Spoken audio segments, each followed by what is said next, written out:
ассалому алайкум бинандаҳои гиромӣ, барномаи иттилооти ахборро бо муҳимтарин хабаргузоришҳо мустақиман аз телевизиони Тоҷикистон манзуратон мегардонем. Дар студия бо шумо Савсан Ғаюрзода.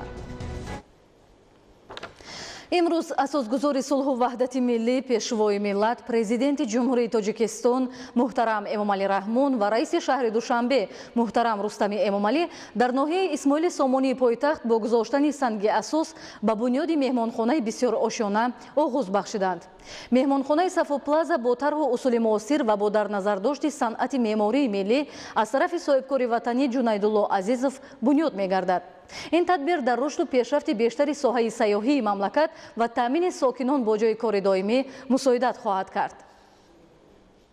10 октябр асосгузори сулҳу ваҳдати миллӣ, пешвои миллат, президенти ҷумҳурии Тоҷикистон муҳтарам Эмомалӣ Раҳмон ва раиси шаҳри Душанбе муҳтарам Рустами Эмомалӣ дар ноҳияи Исмоили Сомонии пойтахт бо гузоштани санги асос ба бунёди меҳмонхонаи бисёр ошёна оғоз бахшиданд. меҳмонхонаи Сафо Плаза бо тарҳу усули муосир ва бо дар назардошти санъати меъмории миллӣ аз тарафи соҳибкори ватанӣ Ҷунайдулло Азизов бунёд мегардад. ин тадбир дар рушду пешрафти бештари соҳаи сайёҳии мамлакат ва таъмини сокинон бо ҷои кори доимӣ мусоидат хоҳад намуд. иншоот дар асоси қарори раиси шаҳри Душанбе ба хотири истиқболи сазовори 30-солагии истиқлолияти давлатии ҷумҳурии Тоҷикистон сохта мешавад ва дар он қариб 60 нафар сокинони мамлакат бо ҷои кори доимӣ ва маоши хуб таъмин хоҳанд шуд. зимни муаррифии лоиҳа ба президенти мамлакат муҳтарам Эмомалӣ Раҳмон иттилоъ дода шуд ки меҳмонхонаи замонавӣ аз 12 ошёна ва 97 ҳуҷра иборат мебошад. дар меҳмонхонаи сеситорадор дар як вақт ба 135 нафар хизмат расонида мешавад. ҷамъияти дорои масъулияташ маҳдуди декоринвиз тасмим гирифтааст ки меҳмонхонаи замонавиро тибқи талаботи супориши меъморӣ ва нақшагирӣ, санадҳои меъёрии ҳуқуқи амалкунанда ва меъёри қоидаҳои шаҳрсозӣ шуруъ намуда то ҷашни 30-солагии истиқлолияти ватани азизамон ба истифода диҳад. дар бинои муосир ҳамчунин маҷлисгоҳ бо 85 ҷойи нишаст, толори машваратӣ, толори варзиш, кинотеатр, тарабхона барои қабули 80 нафар, қаҳвахона ва ғайра байнобат гирифта шудааст. дар ороиши намои берунаи бино нақшу нигори миллӣ истифода бурда мешавад.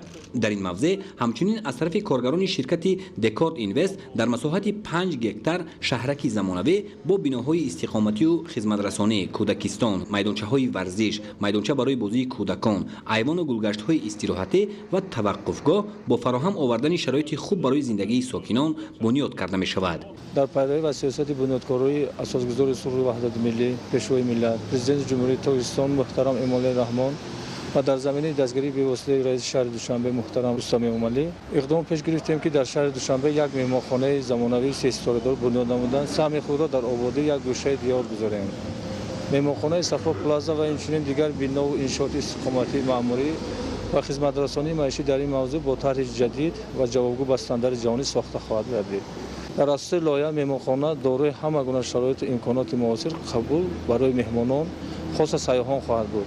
мо кӯшиш мекунем ки ҳамаи паҳлӯи лоиҳаи мазкурро ба инобат гирем, масъолияи баландсифати сохтмониро истифода намоем ва иншооти мавриди назару бо сифат ва зебову замонӣ бунёд намоем. ин омил аз як ҷониб дар баландбарошини сатҳи хизматрасонии сайёҳӣ мусоидат намояд, аз тарафи дигар дар таъмини сокинон бо ҷои кори доимӣ дар маҷмӯи баланд гардани сатҳи зиндагии сокинон замина мегузорад. дар оғози сохтмон, яъне дар бунёди бинои меҳмонхона 80 нафар аз ҷои кор таъмин карда мешавад ва дар оянда дар вақти бунёди шаҳрак марҳила бар марҳила шумораи сохтмончиён зиёд карда мешавад. тибқи нақша 22 бинои истиқоматӣ дар ин ҷо бунёдшаванда аз 6, 7 ва 8 ошёна иборат мебошад. кӯдакистон барои дар як вақт ба тарбия фаро гирифтани 250 кӯдак ва мактаб барои 640 нафар пешбинӣ гардидааст. дар шаҳраки нав маркази хизматрасонии коммуналӣ ва нуқтаи хизматрасонии тиббӣ низ ташкил карда мешавад. шаҳраки мазкур дар асоси нақшаи генералии шаҳри Душанбе бунёд шуда, муҳлати сохтмони он дар 3 марҳила 5 сол муқаррар гардидааст. пешвои миллат муҳтарам Эмомалӣ Раҳмон ба иқдоми соҳибкорони маҳаллӣ баҳои арзанда дода, онҳоро ба иҷрои босифати корҳои сохтмонӣ ҳидоят карданд. امروز اساسگزار صلح و وحدت ملی پیشوای ملت پرزیدنت جمهوری تاجیکستان محترم امامعلی رحمون و رئیس شهر دوشنبه محترم رستم امامعلی در معرفی استودیوی نو سیار تلویزیونی که با تکنولوژی معاصر صحوی مجهز می شود اشتراک نمودند. استودیوی سیار تلویزیونی از 3 ماشین کلان عبارت بوده. در آنها دستگاه و تجهیزات نوترین صحوی که برای ثبت، پخش مستقیم و آرایش برنامه و نمایش‌های گوناگون پیش بینی شده است بندوبست گردیده است.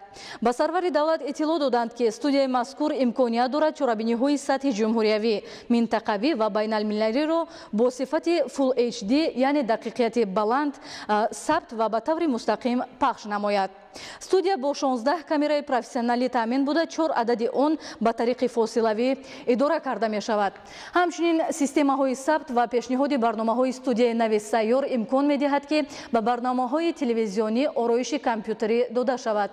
تمام دستگاه و تجهیزات نصب گردیده استحصال یپونیا بوده. این فناوری به طور مستقیم امکانیت دارد که برنامه و نمایش ها را به محوره ارسال نماید. با اطلاع مسئولین استودیوی مذکور فعلا در آسیای مرکزی نظیر نداشته. اون در دایره همکاری متقابلا سودمند حکومت جمهوری تاجیکستان، مقامات اجرایی حاکمیت دولتی شهر دوشنبه و حکومت جمهوری مردمی چین برای مؤسسه دولتی تلویزیون دوشنبه دسترس گردیده است. سرور دولت محترم امامعلی رحمون ضمن شناسایی دستور دادند که تجهیزات مذکور و ثمرناک استفاده برده با استفاده از این امکانیت ها سطح و صفت پخش نمایش و برنامه های تلویزیونی را باز هم بهتر نمایند.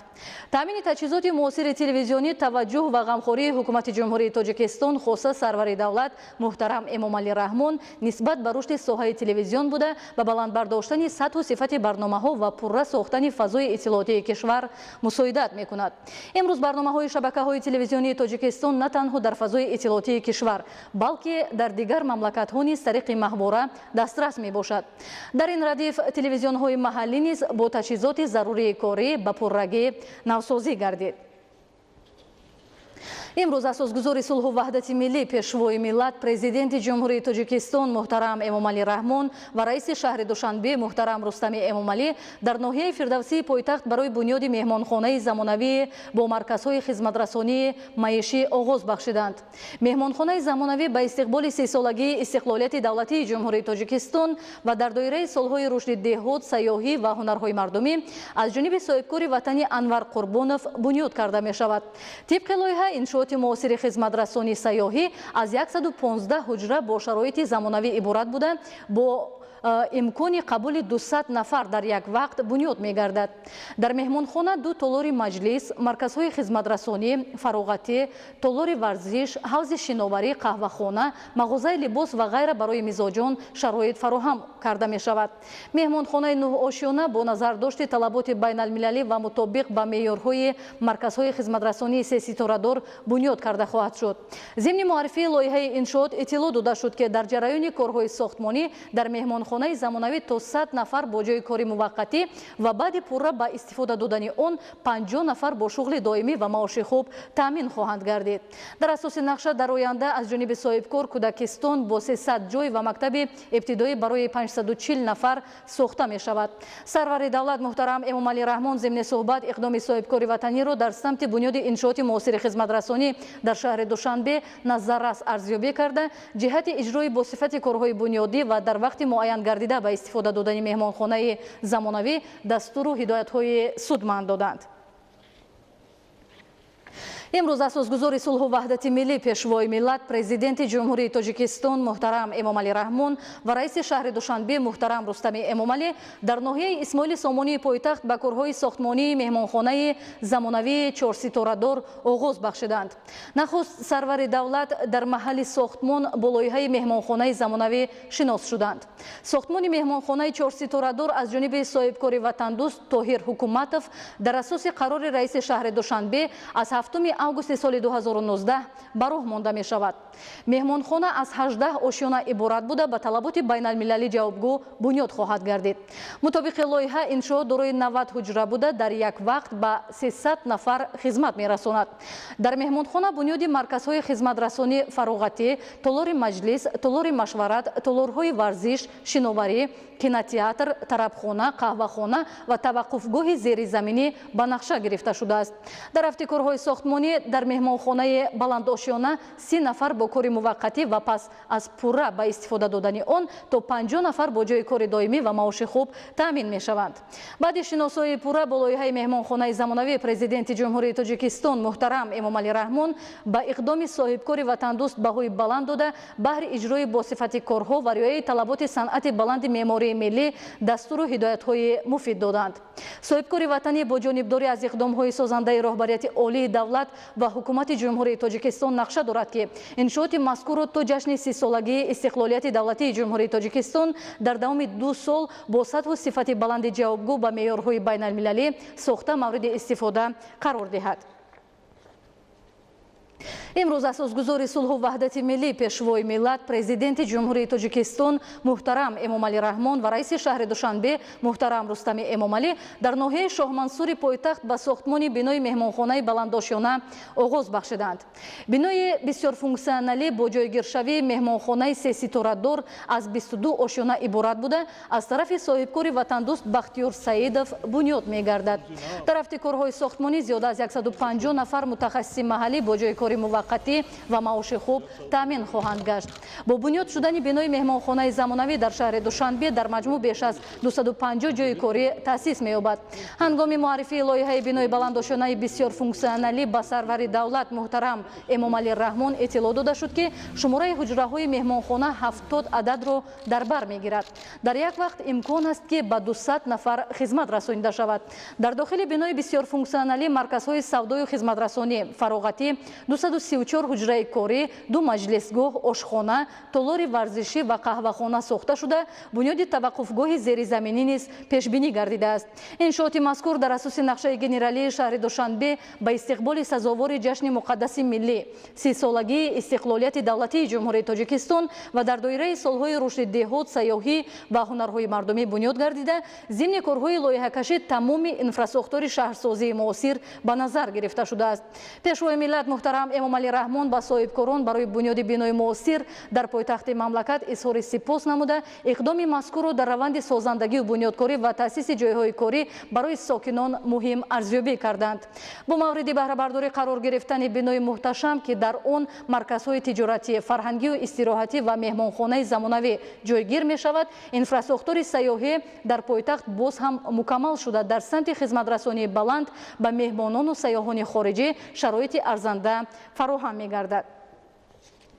барномаи ахборро идома медиҳем. дар нерӯгоҳи барқи обии Роғун бо азми қатъӣ ва иродаи матини фарзандони ватандӯст ва бо нангу номус корҳои сохтмонӣ бо маром идома дорад.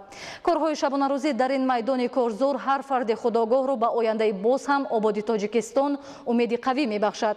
азму иродаи ватандӯстона ва дастуру супоришҳои пешвои муаззами миллат муҳтарам Эмомалӣ Раҳмон дар бунёди ин кохи муҳташами нур ҳар сохтмончиро ба иҷрои босифати корҳо водор месозад.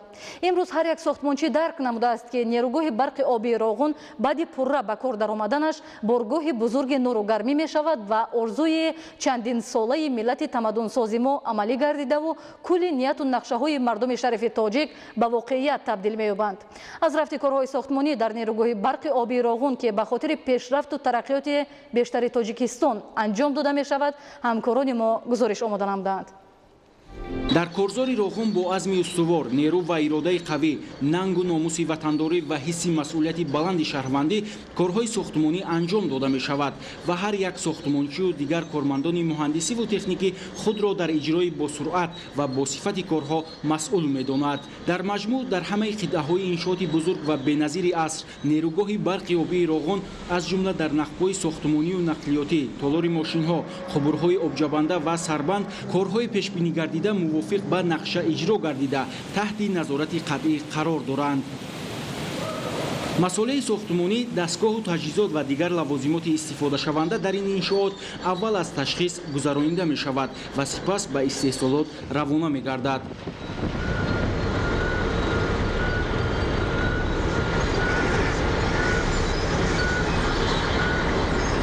сурати корҳои сохтмону вастлгарӣ албатта дар заминаи мавҷуд будани имконот хоса шароити хуби корӣ барои сохтмончиён дастрасии онҳо ба техникаву механизми зарурӣ ва ғайра таъмин мегардад. имрӯз дар қитъаҳои нерӯгоҳи барқи обии Роғун кормандони муҳандисиву техникӣ дар маҷмӯъ нафарони дорои таҷриба ва малакаи баланди касбӣ шабонарӯзӣ бо истифода аз 3854 мошини механизм фаъолият мекунанд. муҳайё будани шароити мукаммали корӣ барои сохтмончиёну дигар коргарони муҳандисиву техникӣ ин иншооти азим ки таҳти назорати бевоситаи бунёдгузори он асосгузори сулҳу ваҳдати миллии пешвои миллат президенти ҷумҳурии Тоҷикистон муҳтарам Эмомалӣ Раҳмон қарор дорад, омили асосии марҳила ба марҳила ва дар муҳлатҳои муайяншуда ба анҷом расонидани корҳо мегардад. ҳаракати бетаваққуфи мошину механизмҳои корӣ дар сарбанди нерӯгоҳ аз масъулияти баланди ронандаҳо, механизаторҳо ва дигар кормандони масъул дар ин қитъа шаҳодат медиҳад. дар ин мавзеъ корҳо аз сатҳи 972 шурӯъ гардид ва имрӯз аллакай мо дар сатҳи 1002 расидем. яъне ки дар як вақти на чандон тӯлонӣ 30 метр мо тавонистем ин такягоҳи поёниро бардорем. корҳо бо сифати баланд иҷро мегарданд. назорати сифат бошад аз тарафи озмоишгоҳи пудрачӣ ва инчунин назорати қатъӣ аз тарафи мутахассисони назорати сифати намояндаи фармоишгар ва инчунин худи мутахассисони худи фармоишгар сурат мегирад. ба ҳар як куби маводи хобондашуда на камтар аз 150 литр об занонида мешавад. бо мошинаҳои махсуси шибакунанда шиба кунанда мешавад ва баъди гузарондани ташхисҳои лабораторӣ боз барои хобондани қабати дигар иҷозат дода мешавад. корҳои сохтмонӣ аз қабили кашонидан, рехтану шибакунии ҷинсҳои кӯҳӣ ва кандану тоза намудани мавзеи сарбанди нерӯгоҳи барқи обии Роғун ки аз иншооти муҳими иншоот ба ҳисоб меравад дар асоси нақша амалӣ мешавад ва дар рафти корҳо ба суръат ва сифати иҷрои ҳар амал аҳамияти аввалиндараҷа зоҳир мегардад.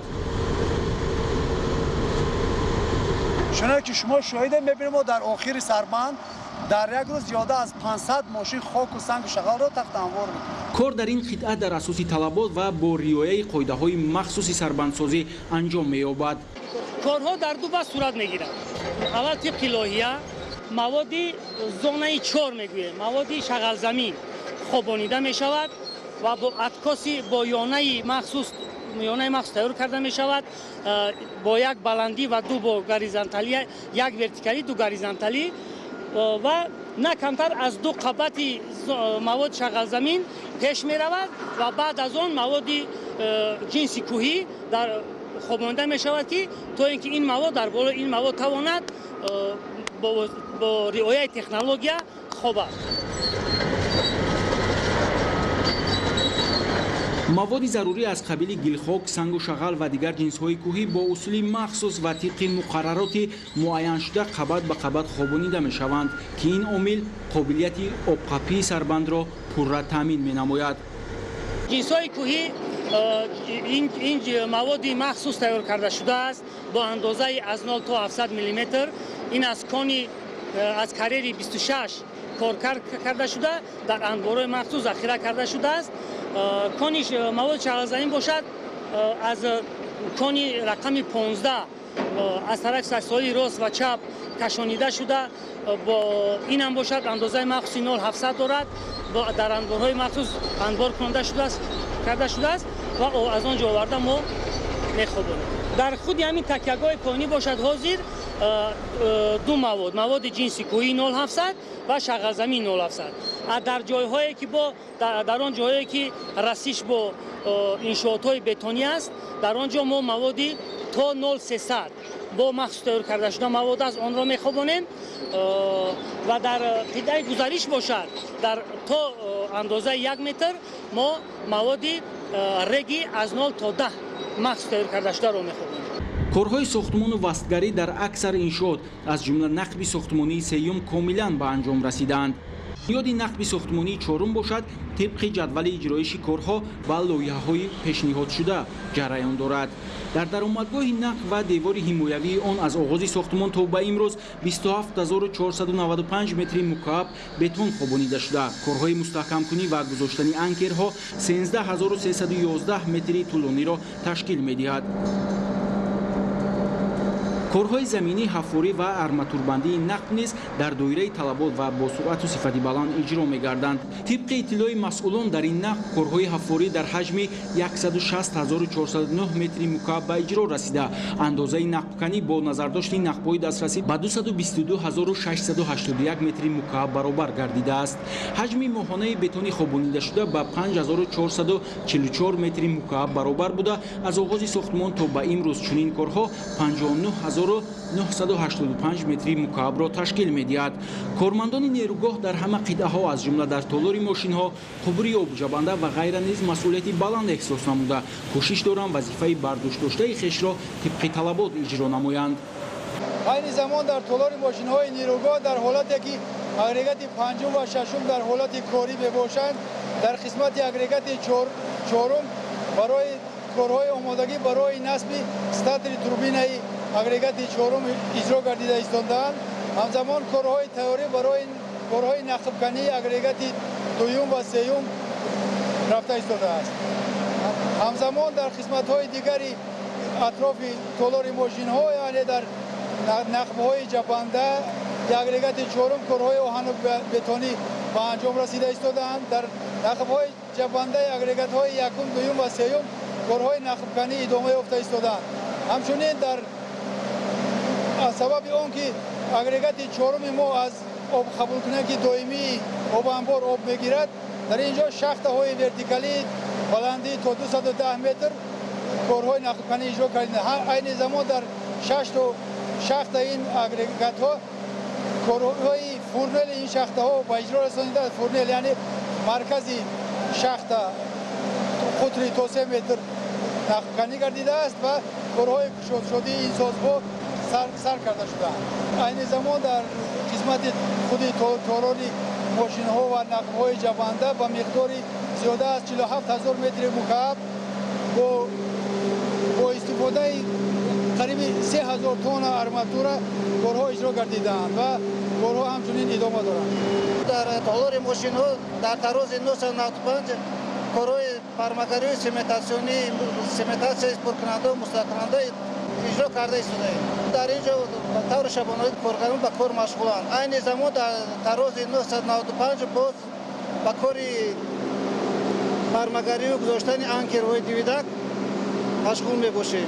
мо кӯшиш карда истодем ки ба сифати корҳо аҳамияти аввалидараҷа диҳем, то ки нерӯгоҳи барқии оби Роғун бо сифати баланд сохта шавад ва солҳои дароз ба мардум хизмат намояд.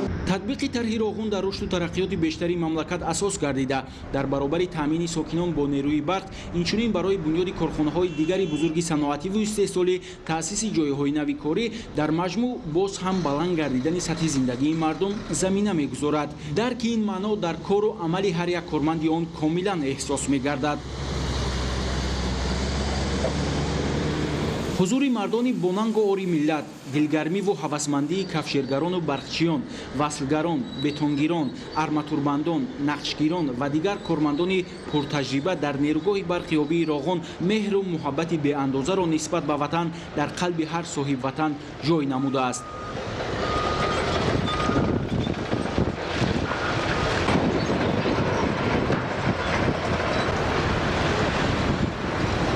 хулоса дар ҳамаи қитъаҳои ин майдони шарафу обрӯ барои миллати тоҷик корҳо дар асоси нақша, тибқи лоиҳа ва бо сатҳу сифати баланд идома доранд ва корҳои сохтмонӣ то шароиту имконоти сохтмончиону дигар кормандон дар маҷмӯъ бунёди нерӯгоҳи барқи обии Роғун ҳамаҷиҳата таҳти назорати қатъии пешвои миллат муҳтарам Эмомалӣ Раҳмон қарор дорад.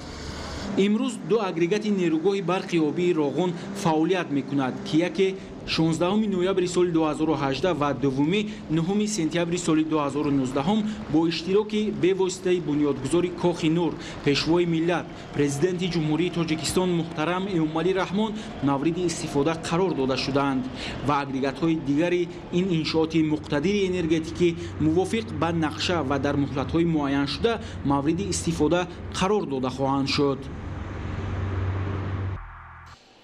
бинандаҳои азизу гиромӣ, ин буд барномаи иттилооти Ахбор Хайр. Саломат бошед.